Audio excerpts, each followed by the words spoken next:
ಅಭಿ ಯಾಕೋ phone receive ಮಾಡ್ತಿಲ್ಲ. ಇಷ್ಟೊತ್ತಿಗೆ ಅವ್ನು ಬರಬೇಕಾಗಿತ್ತು.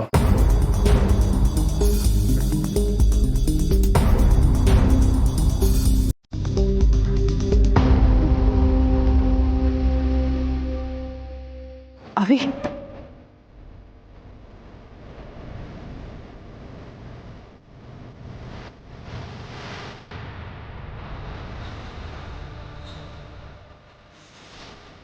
ಯಾಕಬ್ಬಿ ಇಷ್ಟೊತ್ತು ಮಾಡಿಬಿಟ್ಟೆ? ನೀನು ಬಂದಿಲ್ಲ ಅಂತ ಅಮ್ಮ ಚಿಕ್ಕಮ್ಮ ಇಬ್ರು ಟೆನ್ಷನ್ ಆಗಿದ್ರು.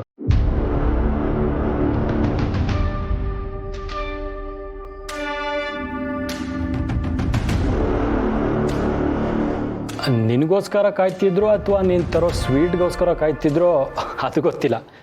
ಸ್ವೀಟ್ಸ್ ತಂದೆ ತಾನೆ?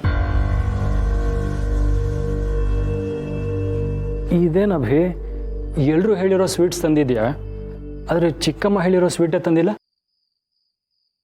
ಕಳ್ಕೊಂಡ್ರು.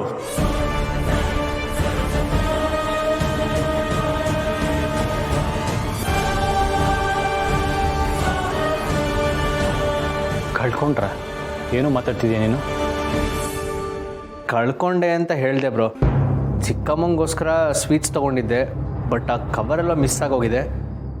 ಒಟ್ಟಿನಲ್ಲಿ ಕಳ್ಕೊಂಡಿದ್ದಂತೂ ನಿಜ.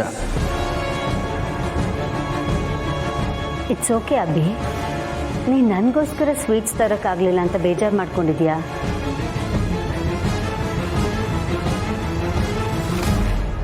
ಏನಾಯ್ತು ಇವನಿಗೆ?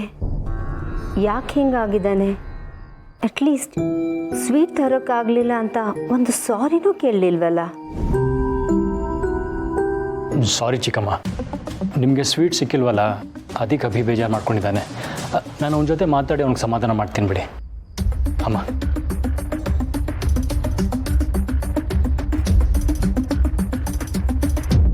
ಮಕ್ಕಳು ನಮಗೋಸ್ಕರ ಏನಾದ್ರು ತಂದಾಗ ಎಷ್ಟು ಖುಷಿ ಆಗುತ್ತೆ. ಆ ಖುಷಿನ ನಿನಗಿಂತ ಮೊದಲು ಅನುಭವಿಸ್ತಾಳು ನಾನು. ಆಸೆ ಪಟ್ಟರೆ ಸ್ವರ್ಗನೇ ತಂದು ನನ್ನ ಕಾಲಡಿ ಇಡ್ತೀನಿ ಅಂತ ಹೇಳ್ತಾ ಇದ್ದವ್ರು ಇವರು.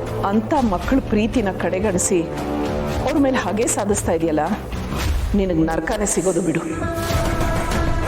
ಅವ್ರ ಮನ್ಸಿಗೆ ಮೋಸ ಮಾಡಬೇಡ ಶಾರ್ವರಿ. ಅವ್ರು ನಿನ್ನ ಮೇಲೆ ಇಟ್ಟಿರೋ ಪ್ರೀತಿಗೆ ಅನ್ಯಾಯ ಮಾಡಬೇಡ.